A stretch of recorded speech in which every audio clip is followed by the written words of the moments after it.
There is a whole lot of shaking going on, more sex scandals. What's Congress going to do? I've got a kingdom perspective for you today. It's time for The Line of Fire with your host, activist, author, international speaker, and theologian, Dr. Michael Brown, your voice of moral, cultural, and spiritual revolution. Michael Brown is the director of the Coalition of Conscience and president of Fire School of Ministry. Get into The Line of Fire now by calling 866-34-TRUTH. That's 866-34-TRUTH. Here again is Dr. Michael Brown. Well, I hope you had a blessed Thanksgiving season. We were live on Friday, but if you missed the broadcast, again, holiday greetings here from The Line of Fire. Michael Brown, delighted to be with you. Did you hear the report after the death of David Cassidy? His daughter, Katie, tweeted this out. This was after he died and at the age of 67.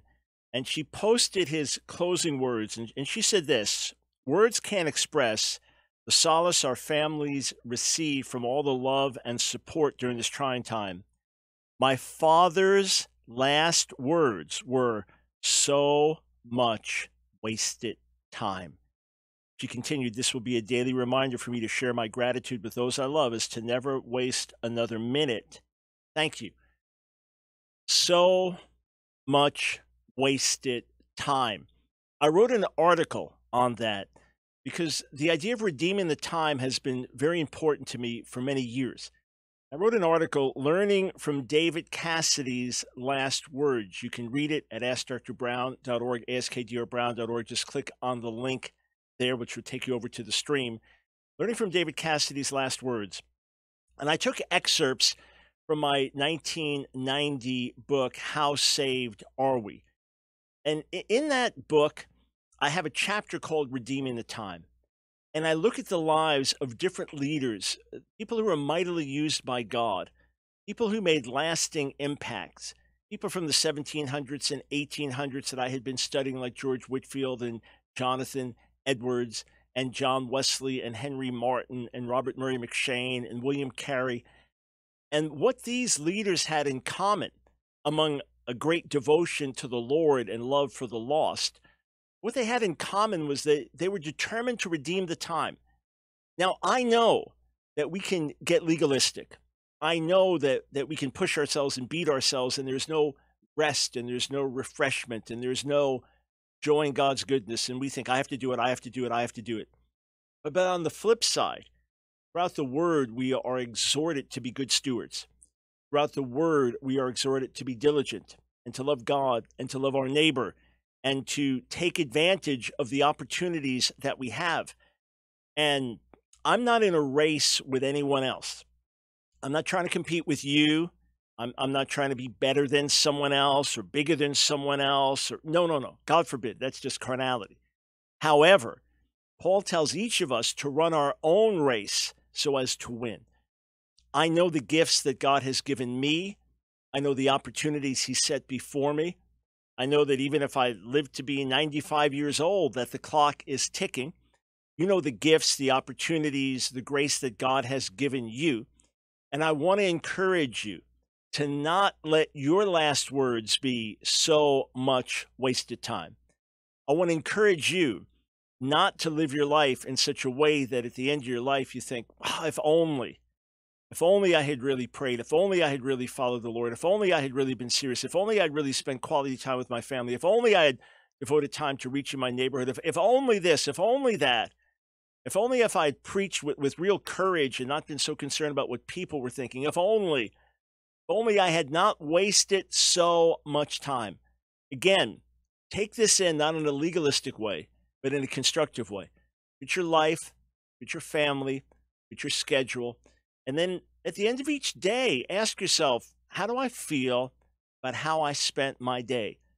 If you think, man, I'm just missing chunks of time doing nothing, ask God for grace and help so that you can redeem the time, as Paul wrote to the Ephesians, because the days are evil. Let it not be said over you or me, so much wasted time. We'll be right back.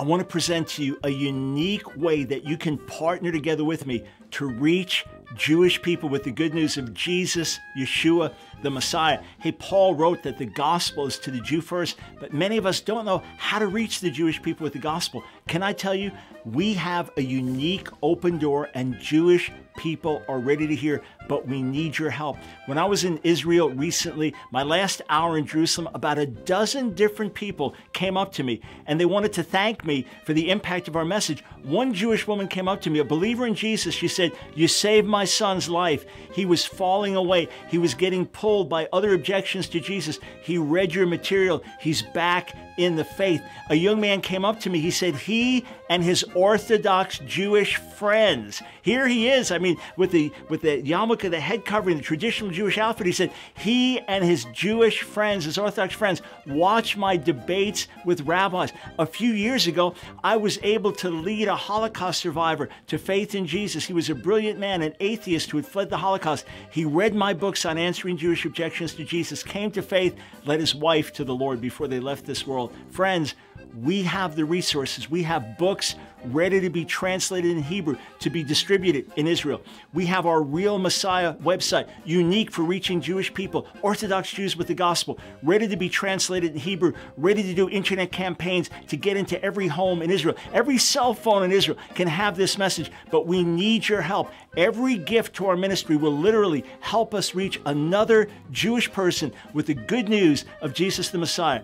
Go to askdrbrown.org. AskDrBrown.org, and when you go there, we will partner together to bring salvation to Israel and the Jewish people. Together, we're making a great difference. Now is the time to reach the lost sheep of the house of Israel, to share in this end-time harvest of Jewish souls, and to find out how to receive this 2-DVD set, Predestination, Election, and the Will of God Debate. Go to AskDrBrown.org and click the TV banner.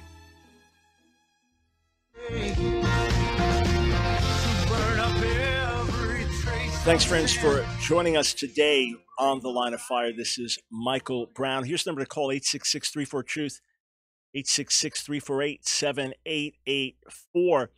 As each day goes by and senatorial candidate Judge Roy Moore is pushing back against accusations that have come against him, in my mind, the more time that's going by with, it seems, less substance to the accusations and some of the accusers being questioned for good reason, I am leaning more and more to saying he's being falsely accused. Now, again, if he's being truly accused, you absolutely, under every circumstance, want to stand with those who've been hurt. But if he's being falsely accused, you need to stand with him in the midst of being falsely accused. How you vote, you live in Alabama, that's your business, but I'm simply saying what our attitude should be. Okay, Democrats and double standards when it comes to sexual harassment. Need I say anything more than the name Bill Clinton? Oh, because he was a pro-abortion champion, because he was allegedly all for women's rights and empowerment. His wife, Hillary, empowered her. You could look the other way when he's being accused. When woman after woman after woman comes forward saying, hey, yeah, not just we had a long-term affair, but he tried to rape me. Well, he did rape me. And woman after woman with strong accusations, these women got thrown under the bus by feminists, by liberals, thrown under the ones that are supposed to be defending the rights of women and standing for women, threw these women under the bus. Now they're saying, well, you know, we probably made a mistake. Well, we shouldn't have done. It was probably wrong to do that, and we should have given them more credence. Some are even reaching out to the individual women and saying, forgive us for not believing you years ago. Well, now we have a situation where Democrats, liberals, feminists can stand up and do the right thing when there are accusations coming against Senator Al Franken, and he's admitted to wrongdoing on some level, no, not raping someone, All right, not accusations as strong as the ones that came against Bill Clinton, but other accusations that are serious enough, some of which took place while he was a senator. And then Congressman John Conyers. And he has settled, from what I understand, he has actually settled some of the cases coming against him and acknowledged some guilt, but denying several other accusations. So Nancy Pelosi is on Meet the Press.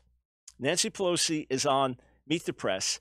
And here's what she has to say. Let's listen to this first clip. Then I'm going to jump in the midst of it. But she's being asked directly about John Conyers. Let's hear what she has to say. We'll start with clip 1. You said there's now a zero tolerance. Yes. John Conyers, what does that mean for him right now? But let's say in or out? We are strengthened by due process. Just because someone is accused, and was it one accusation? Is it two? I think there has to be. All right, so let me just jump in there. Okay, one accusation, is it two? Now, of course, the accusations against Roy Moore, those defending him were being mocked. Well, how many accusations do you need? Do you need 20? Do you need 30? Now, of all the ones that came forward, there were really two that were very serious. But how many do we need? All right, so now she's asking the same thing and saying, note those words, we are strengthened by due process. So now it pushes a little deeper. Listen to what she has to say. John Conyers is an icon in our country. He has done a great deal to protect women, Violence Against Women Act, which the right wing is now quoting me as praising him for his work on that, and he did great work on that. But the fact is, as John reviews his case, which he knows, which I don't, I believe he will do. I believe that he will. How is it that excuse me, may I finish my sentence? Sure. That he will do the right thing. All right. One more quote from Nancy Pelosi. Quote, I don't think you can equate Senator Franken with Roy Moore. We're talking about a child molester. Oh, hang on. What happened to due process? What? Ms. Pelosi, with all respect, what happened to due process? And Judge Roy Moore is an icon in his circles as standing for the Ten Commandments, as standing for Christian principles. Come on, he was the Chief Justice of the Supreme Court and stood on his convictions. I don't understand this, to be frank. You have accusations against Judge Moore. He has strenuously denied them, and there is evidence that is being brought forward that counteracts what some of the accusers have said.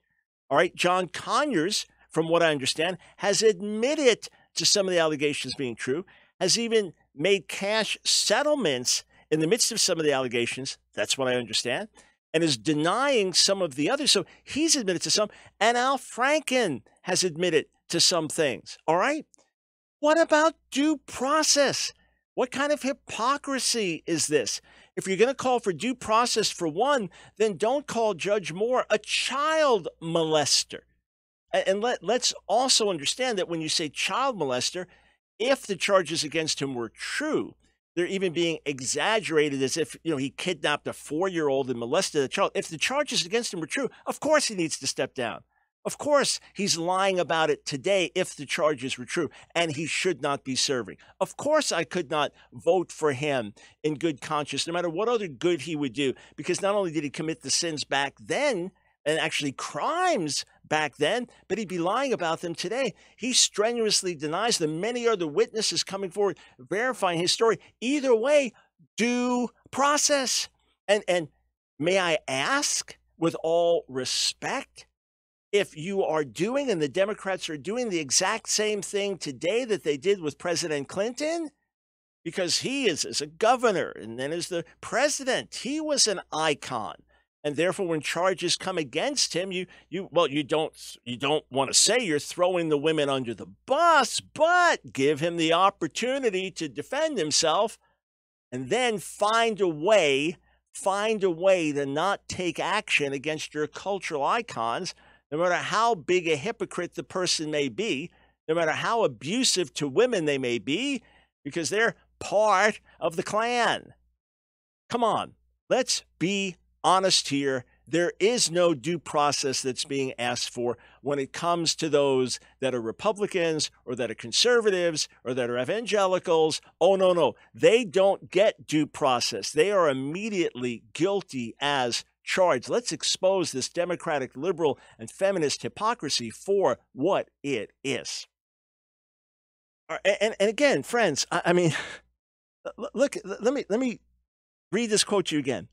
Nancy Pelosi, I don't think you can equate Senator Franken with Roy Moore. We're talking about a child molester. If she had said, I don't think you can equate the charges being brought against Senator Franken with the charges being brought against Judge Moore. If she made that statement, and notice it's Senator Franken and Roy Moore, right? Not Senator Franken and Judge Moore or senatorial candidate Moore, but either way, even if that's just a slip of the tongue. If she said, I don't think you can equate the charges coming against them, right, that's debatable. Maybe the charges, the allegations against Judge Moore are more severe. Are they more severe than the charges being brought against Senator Conyers? So many women and the various claims there? Perhaps not. Perhaps the charges being brought against Congressman Conyers are even worse. Either way, they're all bad. And look, Senator Franken, on his part, when he's been asked about did you or did you not put your hand on the posterior of women during photo ops, his answer, I can't say that I have or haven't, to paraphrase. I can't say that I have or haven't. I've taken thousands of pictures. Hey, I've taken thousands of pictures. I imagine he's taken a lot more than I have, but I've taken thousands of pictures, and I can assure you that never, while having my picture taken with a woman, did I put my hand on her posterior. And if you've taken lots of pictures and you're an upright person, you don't need to say, well, I have to review that. No, it never happened, because it's not the kind of thing you do. If someone said, well, are you denying that when this woman, in a scantily clad outfit walked in front of you, that it didn't catch your eye for a split second? I said, I don't remember. This is such an event that you're talking about, but is it possible that I had a quick look the other way with some scantily clad? Well, that could happen. Sure. Someone could catch my eye. I think I don't want to look at that, look away. Yeah, that could happen. But just as surely as did you go into the store that day and buy a porno magazine? No, I guarantee you that didn't happen. No, it didn't happen. Well, it was on this day in 2001. I don't care what day. I don't need to know the day. It didn't happen. Anyway, let there be repentance for all that are guilty. Let there be exoneration for those who are not guilty. And let there be true help to the women who are victims in all of this. All right? But come on, little due process, little fairness. It's been a beautiful spring day in the suburbs of Pennsylvania on this Thursday, June 7th, 1961. You just got home from work and your wife's almost finished preparing one of her typically delicious dinners. Tonight is TV night and everybody's ready to enjoy Ozzie and Harriet and Leave It to Beaver. Of course, a live in-person show is incredible. Who could forget your family outing 2 weeks ago when you all drove into Manhattan and saw My Fair Lady on Broadway? But TV has its own unique appeal, especially with shows like Lassie and Andy Griffith and Walt Disney's Wonderful World of Color and Father Knows Best and the Flintstones. And they're all on at night so the whole family can enjoy them together. Well, on this lovely spring night, you're a bit more tired than you realize, fighting to stay awake through the current Beaver episode, even though it's a bit more suspenseful than normal. But this night, you doze off just before the end of the program, and when you wake up a few minutes later, everything's changed. Well, the TV's still there, except it's giant now, flat, hanging on a wall, exploding with colors, and instead of the smiling Cleaver family, it's... No, this can't be real. A nude couple going on their first date? What's happening? In a panic, you look for another channel, quickly figuring out how to use the newfangled remote control you now hold in your hands, but your eyes can't believe what you're seeing. Did I wake up in hell? But something else is different when you look around the room. You're the only one there.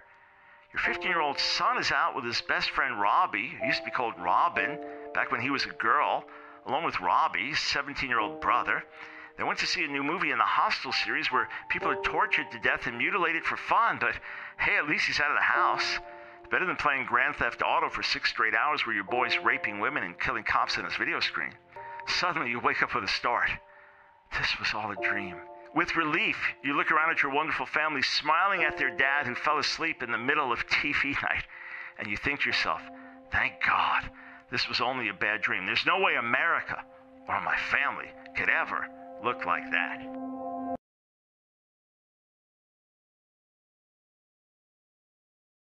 Line of Fire with your host, Dr. Michael Brown. Get into the Line of Fire now by calling 866-34-TRUTH. Here again is Dr. Michael Brown. Thanks, friends, for joining us today on the Line of Fire, 866-348-7884. Let me pose a question. You're listening on radio. Number to call 866-34-TRUTH, 866-348-7884. If you are listening on the Facebook audio stream, can post your response there. If you're watching on our YouTube stream, you can get it askdrbrown.org. Just click on listen live and watch the YouTube stream. You can put your comment in the chat box there in the live chat. Okay, my question for you. Do you find there is just as much hypocrisy on the left as on the right? You find one to be more extreme than the other. For example, when it comes to these various scandals, sexual scandals and the like, do those on the right immediately believe the accusations against those on the left and then defend their own and say, we don't believe it? Or treat them with less gravity? Well, it's not so bad.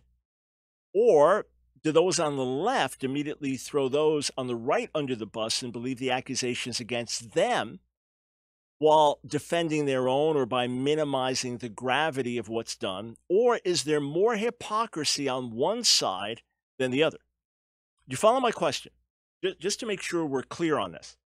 So Nancy Pelosi clearly demonstrating real hypocrisy here, calling for due process with Congressman John Conyers, with a lot of women, what I've read, coming forth with all kinds of charges against him. And from what I understand, he has admitted to some of them and has made financial payments to settle with some of them and has now stepped down from his role, not serving at all in Congress, but from the specific senior role that he had. He stepped down from that. All right, so Nancy Pelosi says, well, he deserves due process. And how many women? Is it one? Is it two? How many have come forward? And he's an icon. He deserves due process. Put another way, he's one of us. He's one of our own. And he's well known and he's well respected and he's on our team. And therefore, we are not going to just believe these accusations coming against him. Let's let him review it. And he knows the facts better than anybody. And he'll do the right thing. But has he been guilty of all these acts? Are the allegations true? If so, what makes you so sure he's going to do the right thing now? So that's her view of John Conyers. And I'm not condemning the man to hell. God's his judge. I'm simply saying if the charges against him are true, of course he needs to step down. And these have been allegedly going on for many years. All right, so that's on the one side. The other side, she calls Roy Moore a child molester. What about due process? What about finding out, are there false allegations against Judge Moore? What about the witnesses coming with exact opposite stories? You know, for example, Beverly Young Nelson, the one with the yearbook. Why hasn't the yearbook been produced? Others are saying, no question the signature is a forgery. They're saying, well, we need to find out. Okay, fine. But if you have evidence, damning evidence against someone, you come forward with a client, you're making big statements, you obviously don't want to see him elected, you want to discredit him and vindicate your client, well, put the evidence on the table. You kidding me? I mean, come on. If someone made a claim, someone made a claim against me, and they said, you know, you've never, ever, ever addressed this in writing. How come you never addressed this? Also, here are links to 21 articles where I address this. Here are copies of 4 books where I address this. Here are copies of links to 16 radio shows where I address this. Here are links to 2 TV shows where I address. If I had the evidence and it was a major issue and someone's character is being assassinated, and I could come forward with truth for or against, well, I mean, I'm going to do it. I'm going to produce it. So the yearbook will not be turned over for forensic investigation. And then you have others who say, well, the restaurant where she says she worked and Roy Moore came in every night, I worked there during that time, before and after, and I never once saw him in the place, and he denies ever knowing about it. Listen, you have questions. You have questions. Got to be fair. To be abused, to be sexually abused, to be taken advantage of by an older man, that is terrible. That could traumatize you for life. That's horrible. That's serious. It's even prosecutable under the law if it crosses certain lines.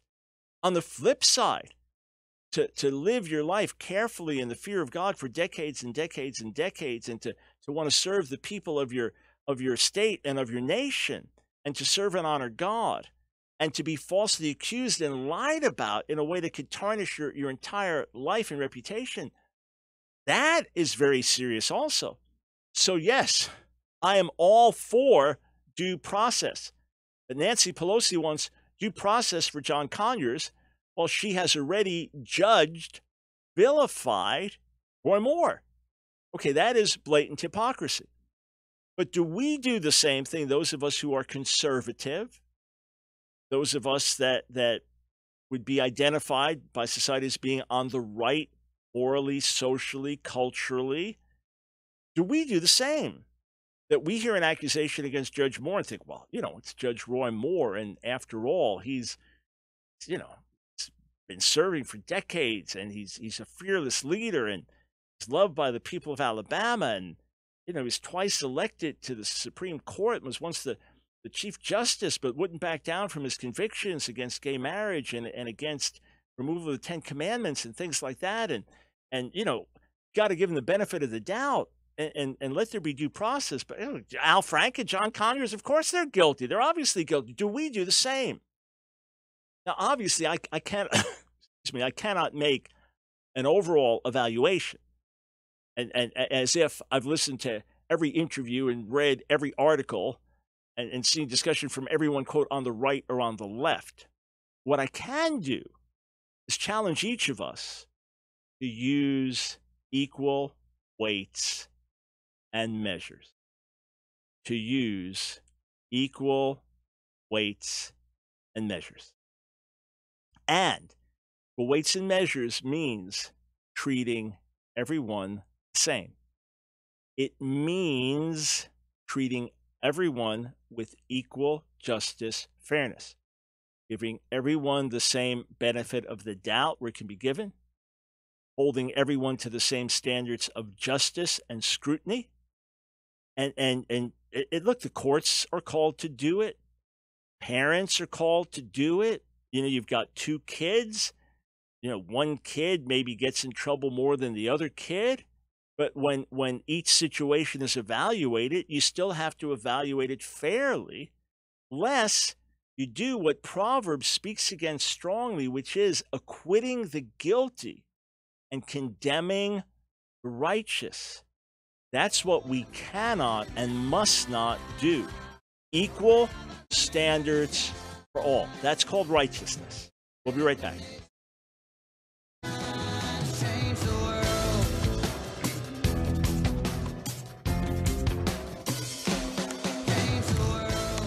Dr. Brown, why is it so important that we maintain gender distinctions?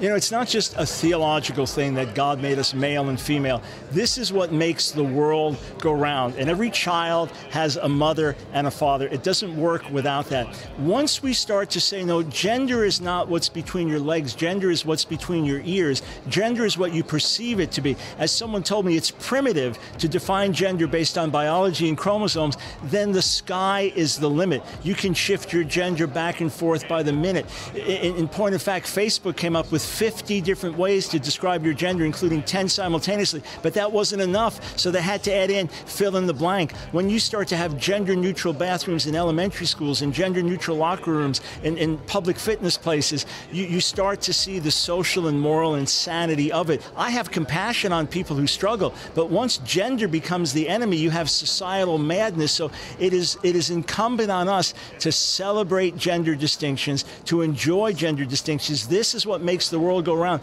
When you declare war on gender, you declare war on the foundations of the human race, and you cannot perpetuate society doing that.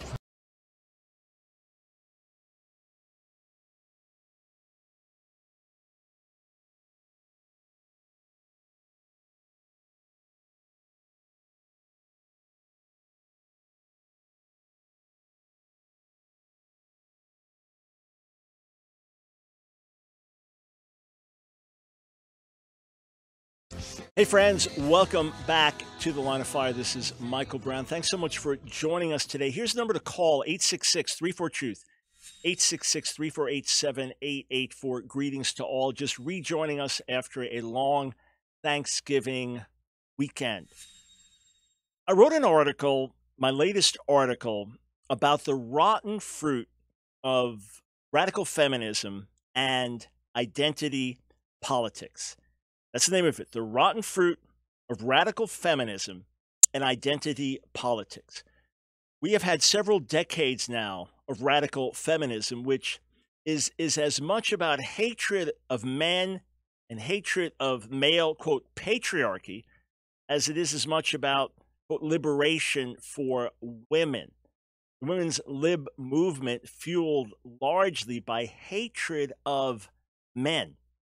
And now, because of identity politics, this is some of the bad fruit of the last administration. Each administration has its strengths and weaknesses, and some of the bad fruit of the last administration is the identity politics that it engaged in.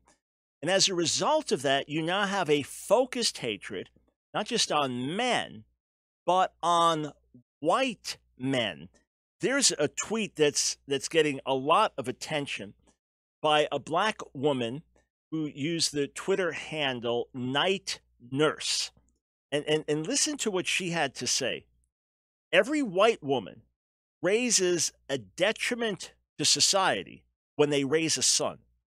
Someone with the highest propensity to be a terrorist, rapist, racist, killer, and domestic violence all-star. Historically, every son you had should be sacrificed to the wolves. Ends with an expletive. Yeah, what a sicko tweet. And I'm sure that many African Americans and many women around the country that saw that were utterly repulsed at it. Yeah, what a horrible, horrible quote. But that is where this radical feminism and identity politics joined together comes out with this virulent hatred for all white men. And then there is just the hatred for men in general. Emily Linden is a white woman, and she is a columnist with Teen Vogue and others. And in her Twitter feed, she recently made this comment. She said this: "Here's an unpopular opinion. I'm actually not at all concerned about innocent men losing their jobs over false sexual assault, harassment allegations." And she also said this: "Sorry, if some innocent men's reputations have to take a hit in the process of undoing the patriarchy, that's a price I'm absolutely willing to pay." Of course, many women of all color and background responded with anger to what she wrote. What are you talking about? Jake Tapper's tweet was widely retweeted where he said, "You must have failed your English class in 7th grade when you read To Kill a Mockingbird." There, of course, it's a black man who is falsely accused in the segregated South.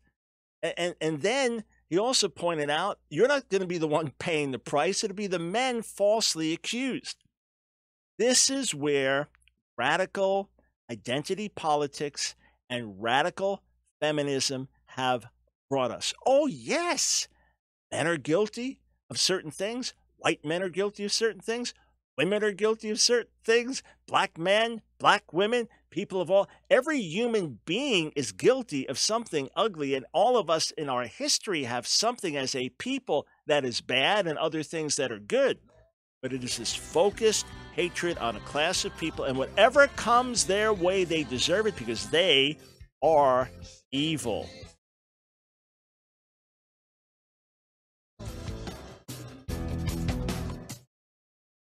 Dr. Brown, why is it so important that we maintain gender distinctions? Moshe, Moses. Moses. Do you know that there's a lot of controversy about this name because of the explanation that we have for it in the book of Exodus? Now we know when we have Hebrew names that come by way of Greek, Latin into English, that we end up with an S instead of an SH. So Solomon was originally Shlomo, and Saul was originally Shaul, because Greek did not have the sh sound. So the same with Moses. Moshe ultimately becomes Moses in English, coming by way of Greek originally. But that's not the issue. That's not the controversy. In the book of Exodus, when Pharaoh's daughter sees Moses, the baby Moses, right? She says, Ki mishitihu min hamayim, because I took him, I drew him out of the water. Well, that works in Hebrew. So Moshe, from a play on words that I drew him from Masha, out of the water. But the problem is, why is Pharaoh's daughter speaking Hebrew? Why isn't she speaking Egyptian? So some say this was during a period of what's called Hyksos domination. They were Semitic-speaking people, and the Hyksos would have spoken a Semitic language, so it would have worked there. Others say, no, this is just a play on words. She didn't actually speak these words. This is a play on words put on her lips by a later Hebrew author, and that's all they're trying to do. And you say, but it's in the Bible. The Bible says it happened like that. And then others would say, well, in Egyptian, this word is related to the word son, and that's all it means. It's an Egyptian word. So amazingly enough, the simple word Moses, as explained in the book of Exodus, is subject to all kinds of scholarly controversy. Interesting subject, but it doesn't change who the man is. It doesn't change what his mission is. It doesn't change how God used him as the great deliverer. Is Dr. Michael Brown. Thanks, friends, for being part of today's broadcast. Before I go to the phones, 866-34-TRUTH, I want to go one step further here. And a question for you on the phones: do you feel that the left and right are equally hypocritical when it comes to defending people in our group and condemning others on the outside? So Al Franken, John Conyers, Harvey Weinstein, obviously guilty. Roy Moore, well, maybe not. Or conversely, Roy Moore, of course, guilty. John Conyers, Al Franken, well, maybe not. Given the benefit of the doubt. Are we equally hypocritical on both sides of the aisle? Are we using equal standards? It's an important question for us as believers. 866-34-TRUTH is the number to call. Okay, I want to play a clip for you. This is Roland Martin, and he's being asked specifically, he's TV host, African-American leader, Roland Martin. He's being asked specifically about allegations against Roy Moore.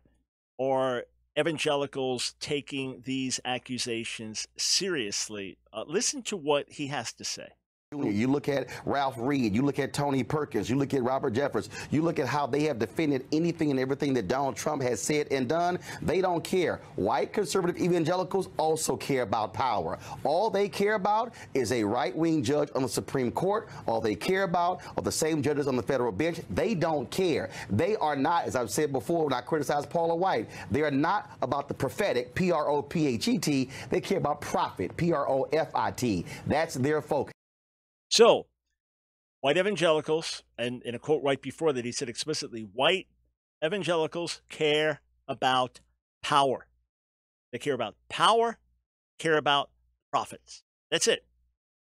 They don't care. Why do they want people on the benches, Supreme Court, federal courts? So they can be in power, so they can dominate. That's what he's saying. Well, hang on. Don't white evangelicals and other evangelicals want pro-life justices on the Supreme Court to protect the life of the unborn because we believe in the sanctity of life? Isn't that why we want them on the court? Well, hang on. Isn't it because we believe in religious liberties as a bedrock for our society that we want these people on the court? Isn't that the case? Isn't it the case that we believe that certain economic policies are in the best interest of all Americans, including the poor, that we pursue certain agendas that we pursue? No! Just because you want power. So we have this caricature that all males are evil. Then, in a more focused way, all white males are evil. And then in an even more focused way, all white evangelical males are evil. That's the way this thing plays out. You say, well, how do we respond without getting caught up back and forth bashing? And, well, real simple. We do what we are supposed to do. What does that mean? Number one, stand for justice for all. White, black, yellow, red, whatever ethnicity, whatever age group, male, female, we stand for justice for all. Where there's oppression, where there's beating down of a people, where there's taking advantage of people, we are going to stand up for justice, equality for everyone. It's number one, beginning with the baby in the womb. Number two, we are going to stand against all oppression. Wherever it is, let's stand against it. Where white evangelicals are guilty of something, where black evangelicals are guilty. Where white Catholics, where black Jehovah's Witnesses. It doesn't matter who the group is. If there's an abuser, if someone's sexually abusing people, if someone is oppressing people, if someone is discriminating against people, wherever it is, let's deal with it. Let's address it. This transcends color. This transcends politics. This transcends racial or ethnic issues. Does it not? All right, so we stand for what's right. We stand against what's wrong, and we expose this kind of garbage when we hear it. This kind of caricaturing garbage. You say, well, Dr. Brown, you don't get it. People who've been hurt are now hurting back. Oh, I do get it. It's also called identity politics. It's also right out of the radical liberal playbook. But either way, if you have been oppressed, the solution is not now to oppress your former oppressors. That's not the solution. If you have been oppressed, the solution is justice and accountability, not oppressing another group. If you beat me down and kept me down, the solution now is that I get up and I beat you down and keep you down. But now that I get up and I say, let there be justice and let there be fairness and let things be made right where they need to be made right. But this kind of stuff, it's tearing up America big time. It is really tearing up the nation. What I'm saying is we as God's people need to step higher. And the moment you get into partisan politics, I'm telling you, there's going to be injustice on both sides. There's going to be hypocrisy on both sides. There's going to be one side is strong on one issue and weak on another, and conversely, it's going to be the case with another group. And that's why we have to say, okay, our allegiance is to the Lord first.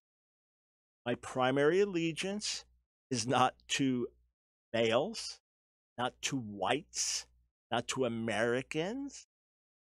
I'm an independent, but I'll say, keep going, not to Republicans, that's not to Jews.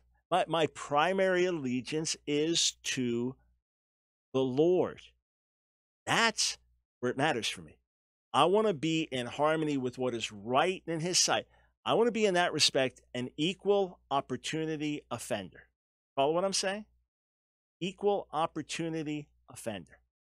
And if I speak the truth, that offends Democrats one day, Republicans another day, evangelicals one day, Messianic Jews another day, white males another day, black females another day, all I want to do is speak the truth. I'm not interested in offending anyone. But if I speak the truth and offends one side one day, one side another day, let it be, because I want to be honest and upright before the Lord. And that's why I so appreciate those who challenge me on my own blind spots, because we are all products of our culture, environment, upbringing, and with help from one another, we can transcend those things. All right, 866-34-TRUTH. Where is the hypocrisy these days? Does one group have a monopoly on it? Let's go to David in Raleigh, North Carolina. Thanks for calling the Line of Fire. Hi, I think there is hypocrisy on both sides. As Christians, I think we just have to try to be honest and tied to more the R or D after a person's name. Yep. And just respond. And even if we vote for somebody who stands up for the values that we like, when they do something that's wrong, we should also contact our senators or whoever when we don't agree with them. Yeah, and then David, not only so, but let's say in terms of interacting with people in the workplace or around a family meal or social media. Let's say you've got a cousin who's a rabid liberal, you're very conservative, and you voted for President Trump, and he comes after you and says, well, how can you defend what he just said here? And, when he attacked this person, he was so harsh with them. And you'd say, I don't agree with that. I don't like the way he did that. I'm so glad he's done this. Yeah, but I wish he wouldn't do that. Because otherwise, if we don't, it makes it seem that we're just giving the stamp of approval, just blindly, right? That nobody that we vote for can do wrong in our eyes, and we're not going to give any ground to the critics. To me, that undermines us. I'd rather say, yeah, I wish President Trump didn't send that tweet out, but I'm so glad that he appointed this person to the federal bench and this person to the Supreme Court, and I appreciate his stance for religious liberties. Yeah, but I wish he wouldn't do that. It now gives us more credibility. Otherwise, we're no better than the people on the other side, right? Right. I just want to point out, when a member of Congress has the backbone to not stand with party and the country over party, like when Lieberman, I think, was the only Democrat to vote for Clinton. Yeah, and again, it's very easy. If it's not putting party over justice and truth, it's putting cultural background or religious persuasion or skin color or ethnicity or gender. Let's be people of equal weights and measures. Hey friends, I'm on the radio for a reason. One reason is to get this message out. There are kingdom principles we have to live by.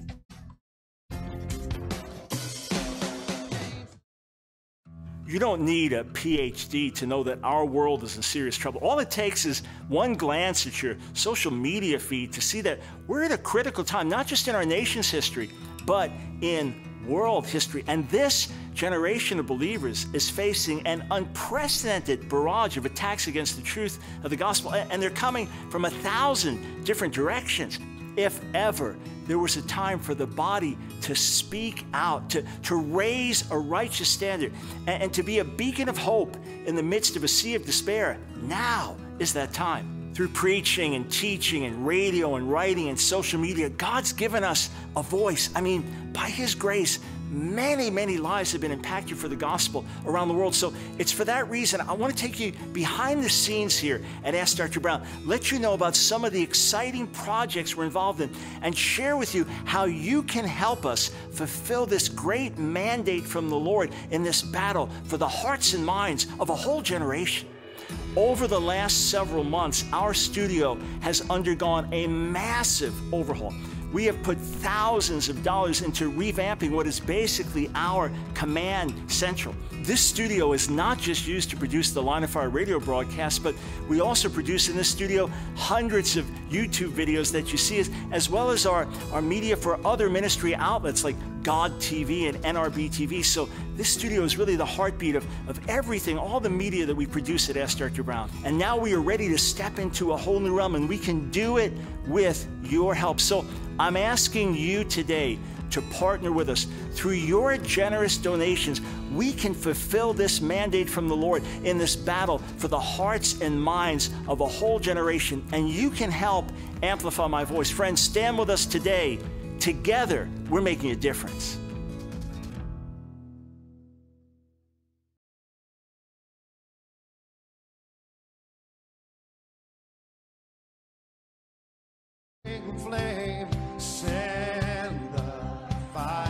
It's The Line of Fire with your host, Dr. Michael Brown, your voice of moral, cultural, and spiritual revolution. Here again is Dr. Michael Brown. Hey, just a few special announcements.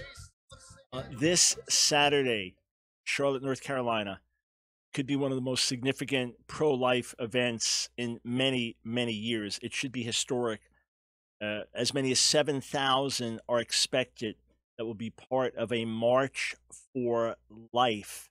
This is going to be Saturday, right? Saturday, December 3rd.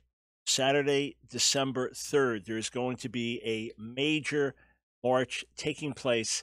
Over 800 babies have been saved so far this year in Greater Charlotte, meaning 800 babies that were going to be aborted, that the mother or the mother and father decided not to abort, and people stood by them and helped them either with baby showers or help get the baby adopted, or I mean, you're talking about something very significant. And some of the leaders I've worked with closely on this and really want to see this spread throughout the nation.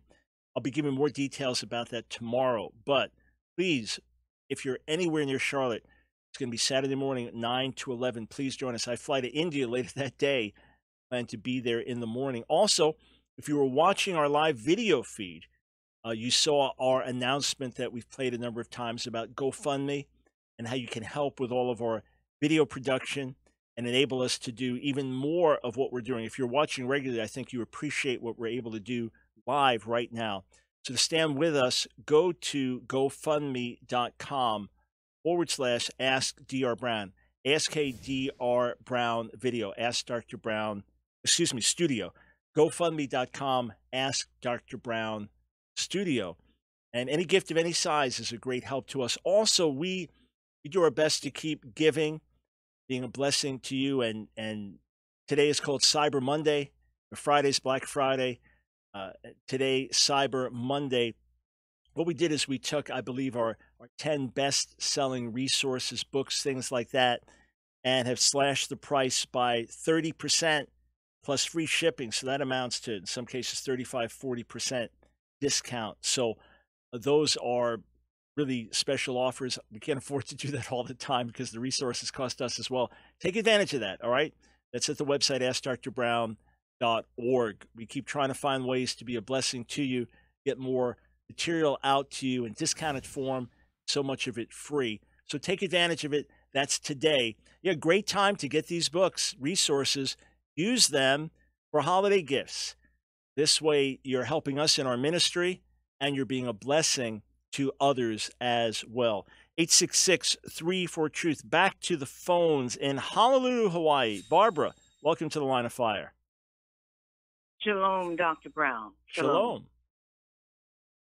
You remember me. Normally, I'm calling you from Baja, California, Mexico. You know what? Somehow, just seeing the name Barbara, we get calls from not Barbaras, but I thought that's the Barbara from somewhere in California, but it didn't register. So you're in Honolulu. Yeah, you bet. I remember you. I remember when we met face-to-face in California not that long ago, and I remember your calls before then. You're a cancer survivor, aren't you? Twice removed. All right. Yeah, I remember you. That's the proof. You know how nervous I get whenever I'm in your presence or whenever I'm talking with you. So I'll try and be short and to the point. All right. As you're discussing today, Republicans and Democrats, yep, reds and blues, I need, if you would, to tell me which book in God's Word I can go to and find out the area that talks about the crucifixion of Christ. On that day, there were two thieves hanging with him, yep, one on his left, one on his right. Yep. Is there anywhere in Scripture that tells me which thief or which sinner, sinners on the left, sinners on the right, which sinner did Christ say, today you will be with me in paradise?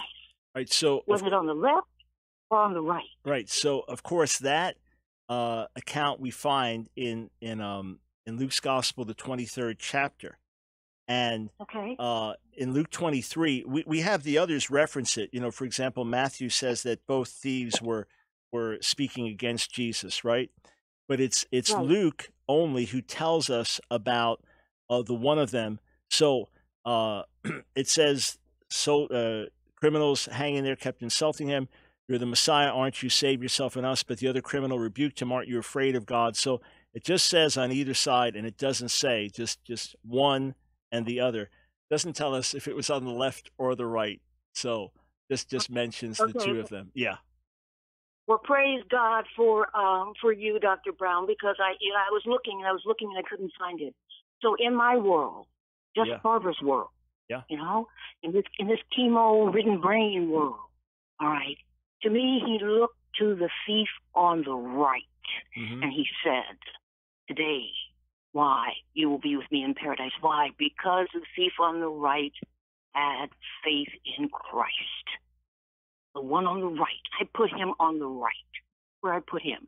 So are we equally, the blues and the reds, do we equally sin? Yeah, but I think the people on the left, have more of a problem, only because I run into so many liberals that will not give praise to God Almighty. Yeah. Not give praise. They do the things that God says don't do. He says no man should marry another man. No woman should. These are the things God tells us not to do, and the people on the left keep doing them, Doc. Help me understand. I just want to understand. That's all. Just want to understand. Well, for sure, what we obviously, no political party in itself is the righteous party. There are key things I believe are very important in God's sight that Republicans have stood for, things that they should stand against that they have, and Democrats, a number of these key issues have been on the wrong side. But obviously, I don't put my trust in either political party. I recognize strengths and weaknesses in each, although overwhelmingly, I would vote Republican for many key social, moral issues.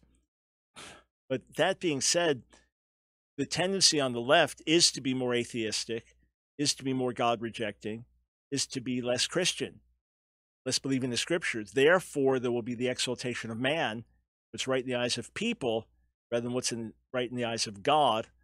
Therefore, they will make the choices that they make. Hey, Barbara, thanks, as always, for weighing in.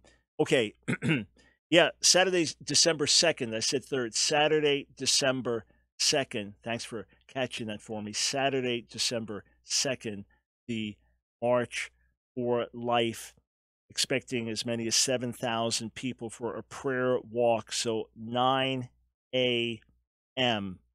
is the time to be there. We'll get you all the details you need for that. Let me just close here, friends.